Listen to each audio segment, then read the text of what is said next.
The High Mountain cocktail really is a nice adult version of a lemonade, but like an idiot, I did not stir the purple part of it on top, which is the elderberry liqueur. So slapped me across the face, but I was feeling really good.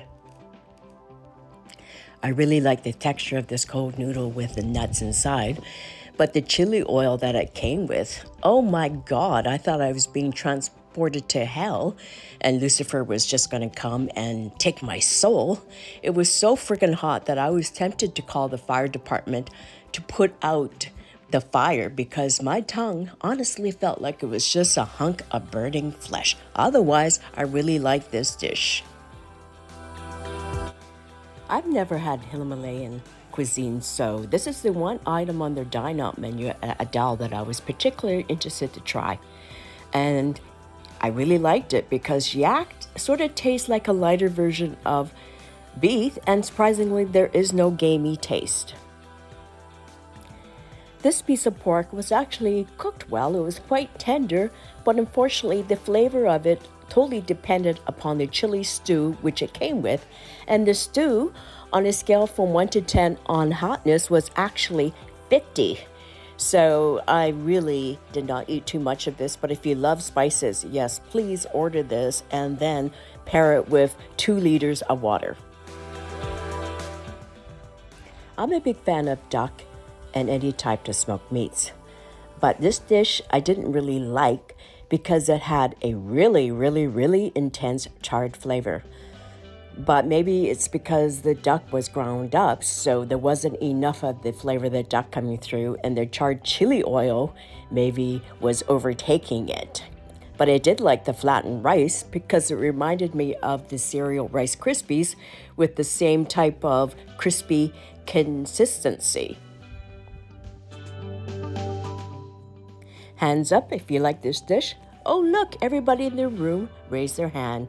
This is a classical Tibetan layered pastry, but it reminds me of something that my mother used to make for us kids as a child. And it was either raspberry or strawberry, I can't remember. It was rather flaky and crispy. I could have had like 3 of these.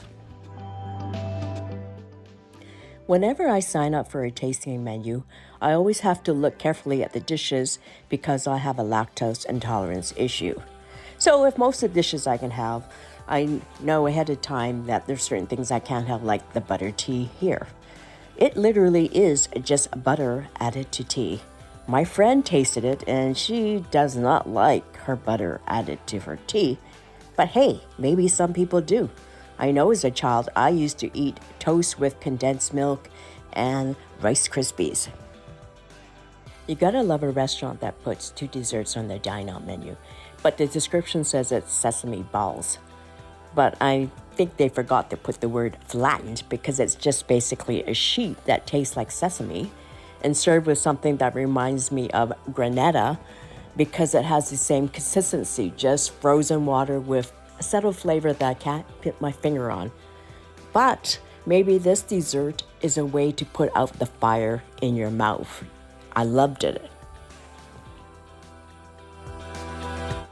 Overall, I would recommend the dine-out menu for a doll because it's 7 courses for $55.